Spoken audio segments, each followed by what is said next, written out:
Welcome back to Academy. My name is Poon, Design Director at Aleph. The question that we have today is, what makes the perfect design? The perfect design is when the soul is singing. So design has come a long way, gone from Bauhaus to the era of digital. And within digital itself, you will see that we started with the iMacs, Photoshop, Illustrator, Flash even, going into what I call the design thinking era, whereby we practice human-centered design. And that had actually democratized a lot of the design jobs to outside the classical designer. Then came design systems whereby atoms, components were componentized, and that has actually fast-tracked the entire design delivery process. Now we're at a crossroads whereby we see design to be further powered by technologies such as Web3 and OpenAI. We're in an interesting space in design. So design is thriving, creativity is thriving, and this is because you'll see that despite the big layoffs, there is still an ample amount of job opportunities around the world in various countries, and that you will see designers holding prominent positions in large and small companies. These sectors such as travel, retail, finance are all booming, and this is all sort of thanks to the art of design. In addition to that, you will also see that there are communities at work, whether at a global scale, local scale, or virtual scale, to support the growth and development of the design practice. The future is extremely exciting. So there are also threats in today's industry whereby you'll see that because of the prominence of design, there's tremendous pressure on us to deliver. As a result, a lot of the design practitioners are moving into a role of either a design mentor or a design manager, and that actually leaves a vacuum in the space of real design crafting. Also, thanks to technology, designers are now supported by the likes of Figma community, whereby they can quickly go into that space, lift the template, and drop it very quickly to create an experience for their next project, for their next product. Now, because of that, there is a decline in magical and extraordinary experiences, and that there is a rise in normal, look-alike experiences. We are at an exciting crossroad today whereby it is the responsibility of today's generation of designers to decide whether they want to spend that time, spend that energy to create magical experiences, or continue through the path of normal and status quo. In order to make magical design, we have to do good design, right? The basics of good design. And if you look at the past, design is always amazing function, amazing form. It needs to be useful, it needs to be usable, and that it should carry innovation. Now, if we take that a little bit further, good design needs to be culturally aligned. Good design needs to be innovative. And in my opinion, a piece of good design would require function, form, and lastly, what I call soul.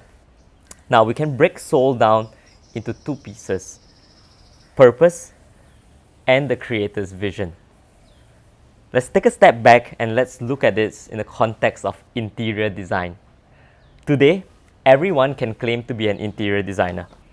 All they would have to do is go to Pinterest, grab an image, buy a Monstera, and park it at the corner of the room. Now, again, on the context of interior design, you would have interior designers who are sort of project managers. They do the sourcing with the carpenters, with the tilers. You would have this Pinterest interior designers whereby they go browse Pinterest, they execute the exact same thing minus the soul. And lastly, you would see great interior designers of the likes of Kelly Weisler, Paula Navoni, who actually injects their personality, injects their passion into the work that they do. And because of that, the experiences are extremely personal and magical at the same time. So let's talk about soul and magical experiences a bit. Let's talk about soul and magical experiences a little bit, right? Very often designers say that art is not design and design is not art. I do not think that this is entirely applicable. Every good design piece needs to carry art in it, and I feel that this actually gives it that magical edge, that magical soul, that spirit that makes the soul sink. And if we look at some of the famous artworks or famous designs coming out from designers, in the 1970s, Massimo Vignelli designed the New York City subway map. If you look at it, it's a piece of art. You go into popular digital design for the likes of Duolingo. It carries a purpose of education, but it's also designed with a lot of spirit. It's designed for a lot of soul, whereby you would see animations, illustrations, even the care around the words used. And in the more recent product design space, you would see that Sony Walkman might make a comeback with a very amazing looking piece of art. Cool. So how do we make it pop, right? We need to make it pop by design. So the questions to answer is that how do we constantly innovate? What are the structures for the right outcomes? And what is the creative process that we are doing? It all starts with creative leadership. We need a bunch of creative leaders who are ambitious, optimistic, whereby 1 + 1 is never 2, and that 1 + 1 could be 88, 75, 66, could be anything.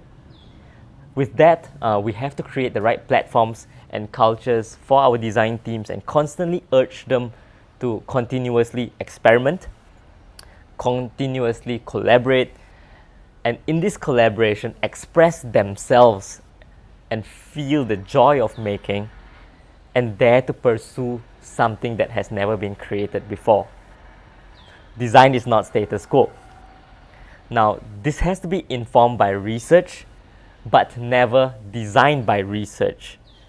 At the end of the day, the creator, the design team, the team of artists, engineers, and strategists, they would have to make the right design decisions informed by data. They would apply their sensibilities in this process and dare to create those great experiences. Now, there's an opportunity today to power this with tech, just as we always have, right? With the use of Photoshop, Figma, etc. Today, we have the opportunity to power the ideation process with tools like Chat3 and also Midjourney. Imagine if we diverge with the power of Chat3 and we have an abundance of questions or abundance of ideas. We would then apply design sensibilities to make the right decision to move forward to the next phase. Now, in this next phase of crafting, what if we powered the process through Midjourney in the form of storyboard creation, just to help the design teams, the stakeholder teams, the business teams get into the same state of mind, right? So here's an example of us looking at a lady in Singapore who's a mom working from home in a Singaporean HDB. Now, just because of the power of visualization, the teams are able to very quickly get into her headspace and empathize with her better solutions. Lastly, this design should not be siloed. It needs to be looked at in the form of a total design experience whereby we apply service design, we apply brand design, we apply experience design. And in this design in totality, the engineer, the artist, and the strategist would step in. They would design this in totality, all the way from abstract to concrete. They would also track this in totality, and by doing so, they are able to enhance, improve, iterate, and hack the design in totality. And that's where the right mindset needs to come to play from the creative leadership. Now, this creates an end-to-end experience that is serving the right function, usable, usability, useful, carries the right form and expression of the creator, and with that, the soul sings thanks to the purpose and the vision of either brand, creator, artist, anything. Is your design perfect? Thank you for tuning in. It's been a pleasure sharing our point of view with you. Looking forward to create a better design future together. Click like and subscribe for more Aleph Academy.